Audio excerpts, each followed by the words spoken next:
Hi, this is Victor Antonio with Sales Influence. This past week I had a chance to read the book Selling to the C-Suite, and I thought I'd pluck out a piece of data that was actually in the book, by the way, which I highly recommend you read.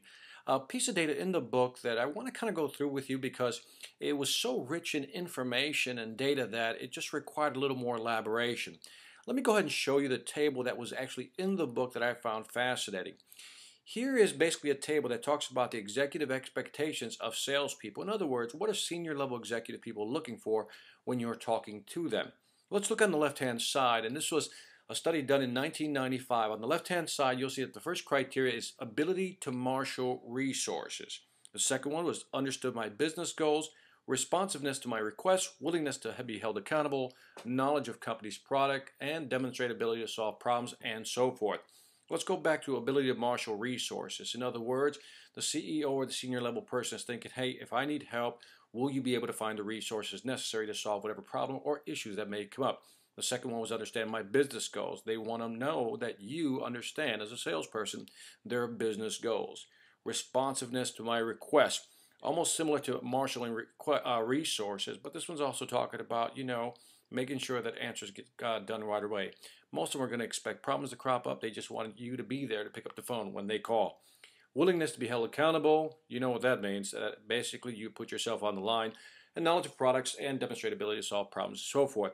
Now let's go ahead and draw a line. The average score here is from 1 to 5. I'm going to go ahead and draw the line there. And let's just say that anything above a 4 is great. Anything 3 or so is average. Anything below that is not so good.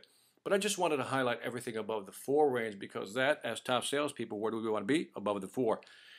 Now, look at how these rank out. The first one is obviously ability to marshal resources. The second one is business goals, so forth and so forth, and all the way 1, 2, 3, 4, 5. Now, what's interesting is that this study was done in 1995. Let's fast forward a little bit to 1999, and let's look at some of the changes. And one of the first ones you'll notice is that the number 1 position from ability to marshal resources is now shifted over to willingness to be held accountable. Now, that's an interesting shift because what happened around 1999?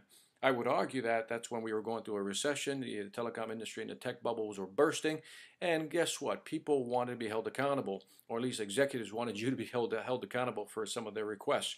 So that all of a sudden has become more important. You, the salesperson, now count more than ever.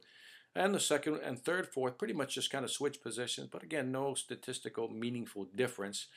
And the new one that popped on the radar is knowledge of their own industry. In other words, they want you, the salesperson, to know your industry better than they do. Because why? Again, let's think about it from an executive standpoint. What are they looking for? They're looking for trusted advisors, people who give them advice on what's happening on the outside. In other words, information that they can't find either within themselves or within their corporation. Now, number 5 is obviously demonstrate ability to solve problems. Again, obvious. But here's an interesting study that follows after this one. This one's actually done in Asia. Let's go ahead and compare some of these numbers. And the first one, as you can see, is right there.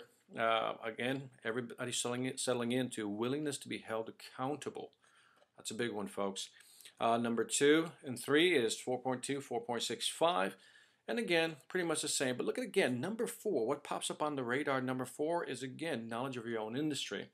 So all this basically says one thing to me, that you have to know your business and be able to give advice to senior executives if you want to be effective in selling. Again, great information. I did a book review, as I mentioned, on selling to the C-suite. This is just a small snippet I thought I'd pluck out.